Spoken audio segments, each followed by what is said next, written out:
I was lost, lazy, and unmotivated until I did this. What I'm about to share with you today is a step-by-step formula for how to not be lazy, to find motivation, to discover discipline, and actually make a shift in your life. Now, if you don't, you can often get into the spiral of feeling like you're ruining everything. Let me break it down for you. I'd wake up tired, scroll for hours, lie to myself about tomorrow, and still wonder why nothing in my life was changing. I wasn't broken, but I felt like I was wasting my potential every single day. The truth is, I almost let it all slip away. My purpose, my drive, the people I love. What I'm about to share with you pulled me out of that spiral. And if any part of this sounds like you need to hear it. Step number 1, lower the bar.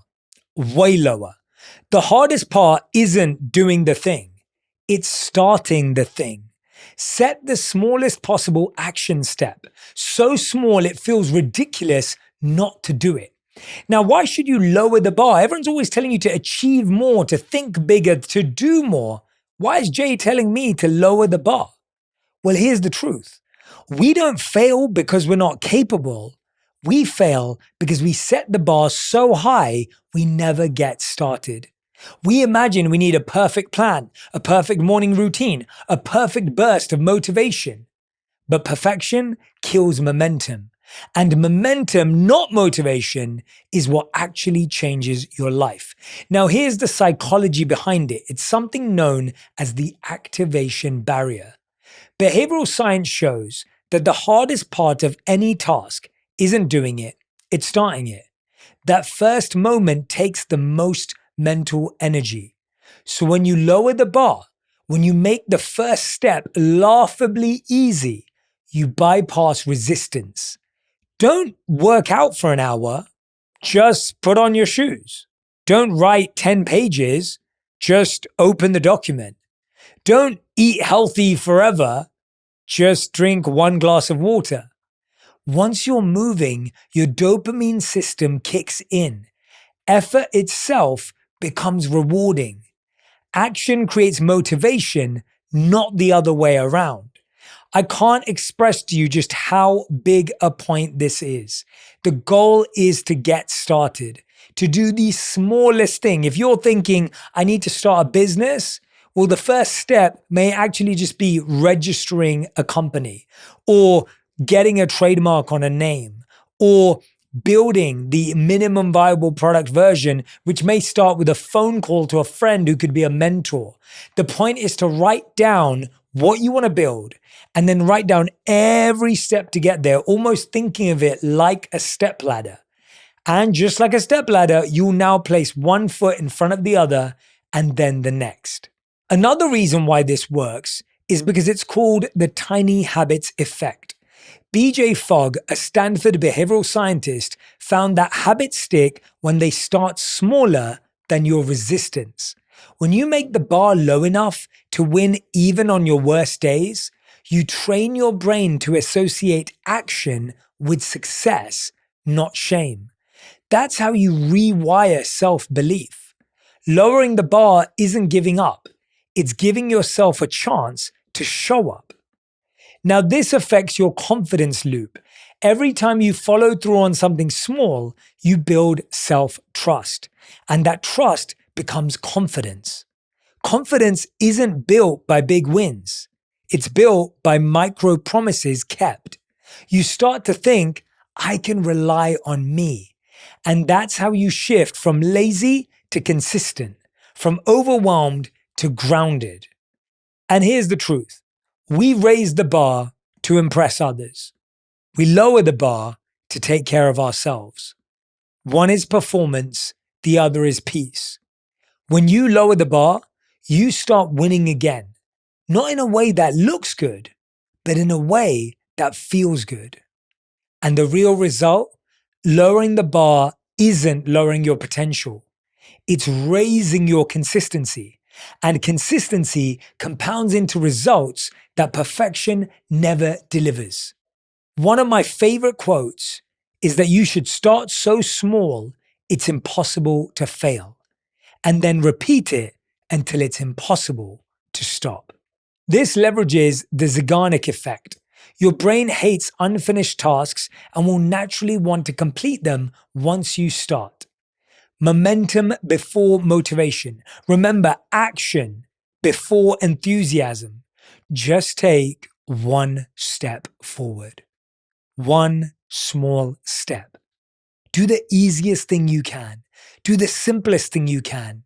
Do one thing, not everything, just one thing. Step number 2, focus on building a ritual, not a routine. Routines rely on willpower. I remember times in my life where I just didn't have any willpower. I would just feel like I would break down even before starting. Rituals are different. They rely on association. You do the same cue before the same task every day. Same place, same playlist, same coffee mug. For me, I know that if I listen to meditation music from the moment I wake up, I can now lock into my meditation quicker after brushing my teeth and having a shower. I know that I work out straight after meditating, so my brain and body are already prepared and ready for that. Over time, your brain links that cue to productivity through classical conditioning. It's Pavlov's dog, but you're the dog and the bell. One creator lights a candle before writing. The brain learns candle equals focus mode. The point is that you're creating a cue that leads you to that activity. I'll give you another example. You get home from work, you walk in through the door, and you have jazz music playing, because jazz music tells your body it's time to relax and calm down. Otherwise, you walk into your home and you're still carrying all of that energy with you. That simple cue can make a shift.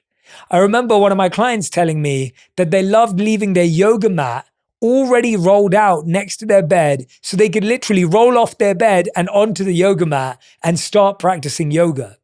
Other people leave their shoes by the door, their running shoes, so that they remember to put them on and go for a jog, go for a walk, or maybe even a long run. What does this do?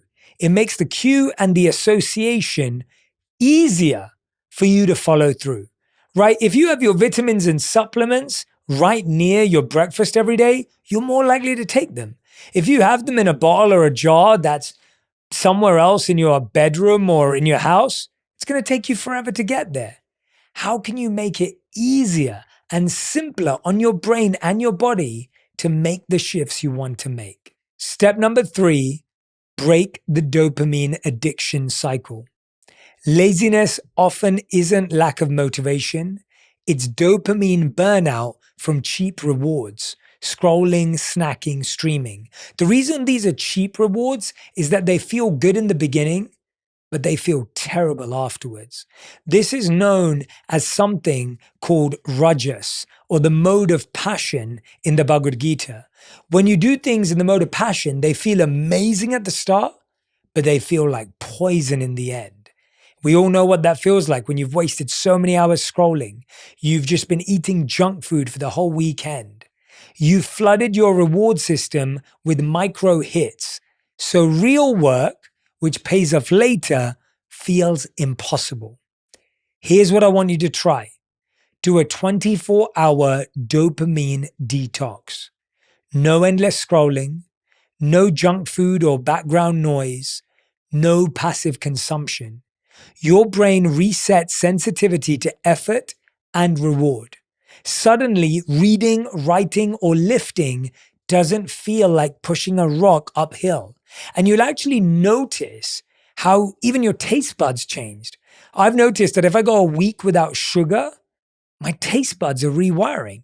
If you go a week without junk food, it doesn't even taste as good afterwards.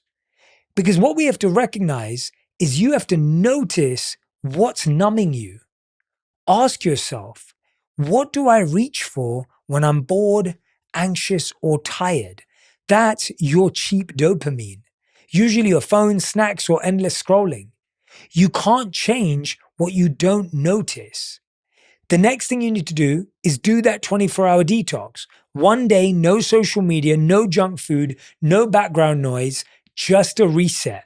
And you'll be amazed how quickly your brain gets quiet again. Here's a tip delete the apps for a day, not your accounts, just delete the apps. Lower the barrier to starting. Remember that point number one. The next thing you have to realize is we have to replace the quick hits with real ones. One of the biggest mistakes we make in habit change is we try to cut out the bad stuff, but we don't replace it with anything. When you cut the fake dopamine, you need real reward. Move your body instead.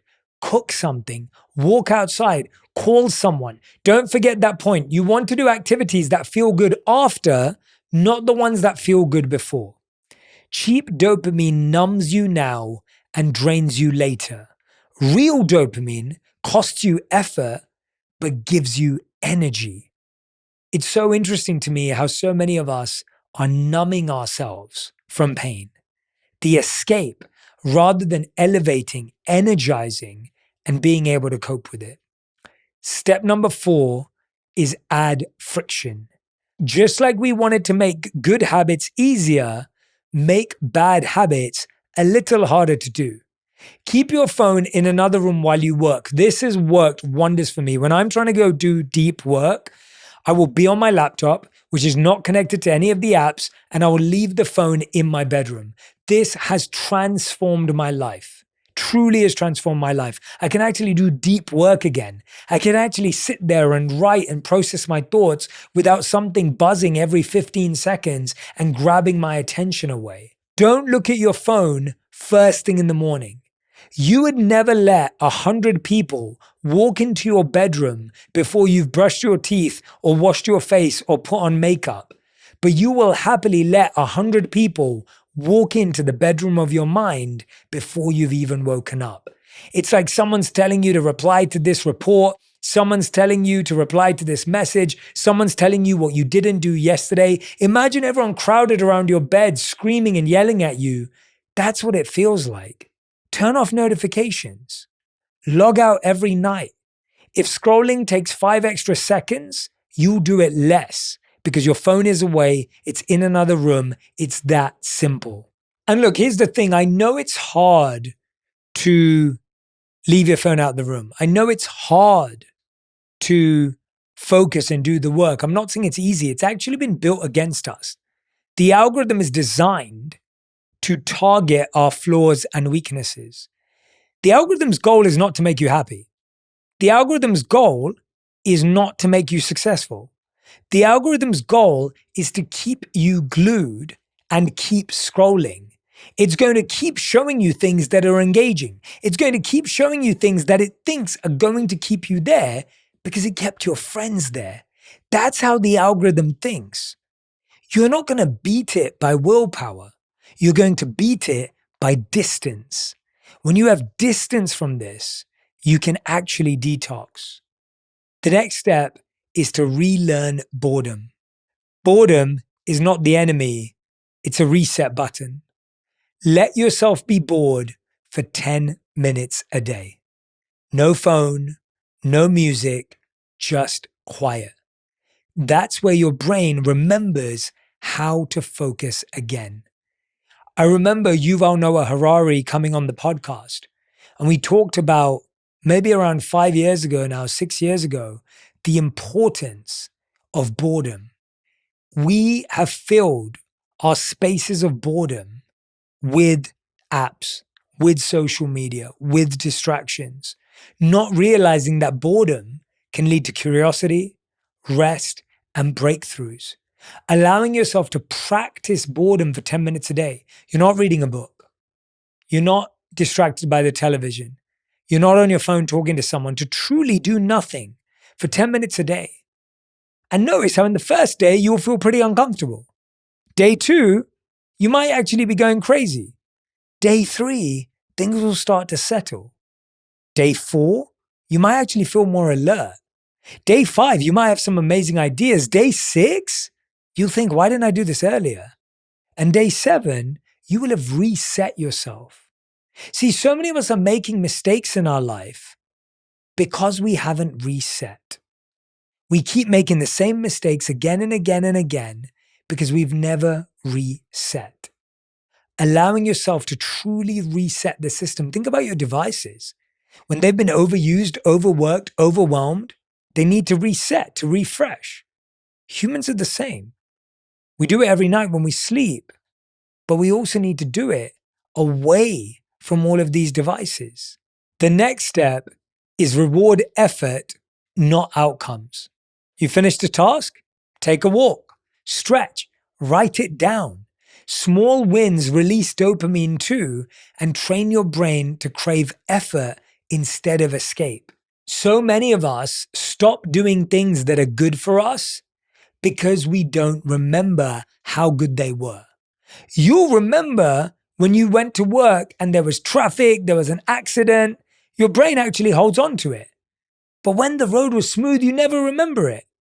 You don't remember how you felt after you worked out in a week.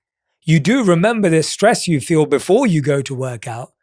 The brain holds on to negative experiences. We have a negativity bias because as, back in the day, if you missed a berry, it didn't matter. But if you missed a tiger, that meant life or death. So you're wired to notice negativity more. We remember the bad times more than the good times because when something bad happens, we cry for a month. And when something good happens, we celebrate for one night. We don't know how to deeply immerse ourselves in what's going well. So it's so important to recognize small wins, to recognize small moments of growth, to really take a step forward and give yourself an honest acknowledgement of the amount of work you're putting in. We don't give ourselves enough credit. And when you don't give yourself enough credit, you don't give yourself the momentum, inspiration, and enthusiasm to continue. But hey, we're the quickest to blame ourselves. We're so quick to guilt ourselves. We're so quick to shame ourselves. But notice how we're not as quick to credit ourselves. We're not as quick to notice our growth. We're not as quick to acknowledge the steps we've made forward. And it's because of that we stay held back. It's because of that we can't move forward. Because we don't recognize that we've already been taking steps. The next step is to protect your first and last hour. No phone for 60 minutes. Move, stretch, or go outside. At night, your screen off 60 minutes before bed. Let your brain rest and reset. You'll sleep better, focus faster, and feel human again. Starve the fake dopamine so you can taste the real kind again. You're not lazy. Social media is truly addictive. You're not unmotivated. The algorithm controls you. You're not broken. You're being manipulated. You're not failing to focus. Your attention is being farmed. You're not the problem. You're the product. So let's take our ownership back. The next thing I want you to try is use the 5-minute rule. Now, what's the 5-minute rule? It's simple. Commit to doing something for just 5 minutes. Then you can stop if you want.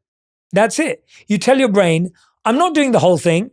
I'm just doing 5 minutes. I'm not doing a 1-hour workout. I'm just doing 5 minutes. I'm not going to write for an hour. I'm just doing 5 minutes. The trick, once you start, you almost never stop. Here's why it works. It bypasses resistance. The hardest part of any task isn't doing it. Psychologists call this the activation barrier, the mental energy needed to shift from thinking to doing. 5 minutes is too small to trigger fear, perfectionism, or overwhelm. Your brain says, fine, 5 minutes is nothing. I can do that. But once you're in motion, inertia takes over, and it's easier to keep going than to stop. The brain resists starting, not continuing. Listen to that again. The brain resists starting, not continuing, which is why if you convince yourself to do a 5-minute workout, you might do a 10-minute workout. But if you convince yourself to do a 60-minute workout, you might not even show up. Research from behavioral activation therapy shows once you start a task, your motivation increases because of the task, not before it. One of my favorite quotes from Zig Ziglar is, you don't have to be great to start, but you have to start to be great. So make starting easy. Don't make it optional. Here's how you do that. Step number 1, choose one task you're resisting. Something specific. Answering an email, working out, cleaning your room, writing. Step 2, set a 5-minute timer. Physically set it. The act of seeing the countdown helps focus. Step number 3, tell yourself you can stop when the alarm rings. Give yourself full permission to quit after 5 minutes. And step number 4, start and watch what happens. 9 times out of 10, you'll keep going. If you don't, no problem. You've still built momentum and self-trust. And if you really want to make this work, create accountability that hurts. We overestimate self-discipline and underestimate social friction. Make the cost of inaction visible. Tell a friend your goal. Post a daily update on social media. Bet $20 against your friend as to who's going to get there to the gym. We're wired to avoid loss. Loss aversion is 2.5 times more powerful than reward seeking. So make doing nothing painful. Here's the rule. If it's easy to skip, you will. Make skipping expensive. And here's the final step. End each day with a 3-minute review. Write down 3 things you did right, no matter how small. This trains your reticular activating system to notice progress, not problems. So many of us will end the day and think of all the things we did wrong, all the mistakes we made, all the things we should have done, could have done, would have done.